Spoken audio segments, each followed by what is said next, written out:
Uma sessão hoje à tarde vai marcar a abertura dos trabalhos do Congresso Nacional este ano.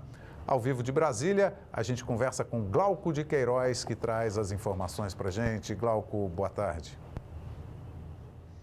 Boa tarde, Braga. Boa tarde a todos. Olha, as atividades serão oficialmente abertas às 4 horas da tarde em uma sessão solene em formato semipresencial aqui no plenário da Câmara. Participam os presidentes da Câmara, do Senado, do Supremo Tribunal Federal e também o presidente da República, Jair Bolsonaro, que deve vir para participar aí presencialmente dessa solenidade. Tradicionalmente, a sessão de abertura começa com as palavras, com a mensagem do chefe do Executivo, que deverá fazer um balanço aí do ano passado e apontar as principais prioridades para este ano. Logo após, a partir das 6 da tarde, haverá a sessão deliberativa aqui no plenário da Câmara. Na pauta, destaque para uma medida provisória que cria um programa habitacional para profissionais de segurança pública. Já no Senado, também terá sessão às 6 horas, com a votação de um projeto que atualiza o processo de incorporação de novos tratamentos em planos de saúde. Lembrando que os trabalhos na Câmara serão remotos até o Carnaval.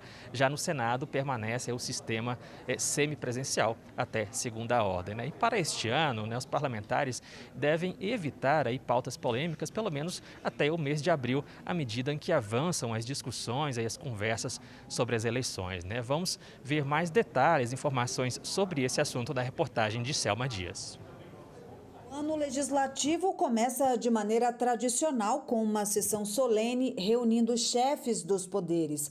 A ideia é que eles apontem os rumos do Congresso em 2022. Provavelmente até abril, o Congresso ainda tem espaço para tratar de questões temáticas, como reformas, projetos de lei. Depois disso, ele entra num modo eleição, onde os parlamentares vão discutir principalmente a formação das alianças e a definição de quem vai ser candidato ao quê.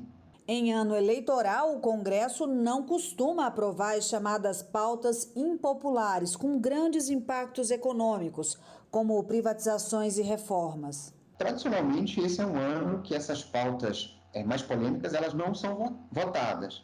Mas há um conjunto de projetos negociados já pelo governo e pelo Congresso que podem ter algum tipo de andamento nesse início de ano. Aí se destaca a reforma tributária e também alguma PEC que desonere combustíveis ou energia. Além da corrida presidencial, as eleições deste ano envolvem governadores, senadores e deputados. Por isso, boa parte das pautas deve ser votada até julho, antes do recesso. E já tem muita coisa na mesa aguardando apreciação.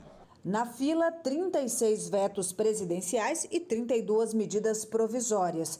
Entre os vetos que não têm data para serem analisados, a derrubada do projeto que obriga os planos de saúde a fornecer quimioterapia oral para pacientes, a quebra de patentes de medicamentos e vacinas e o projeto de distribuição gratuita de absorventes. Já as medidas provisórias precisam ser analisadas antes de perderem a validade. 8 estão em caráter de urgência.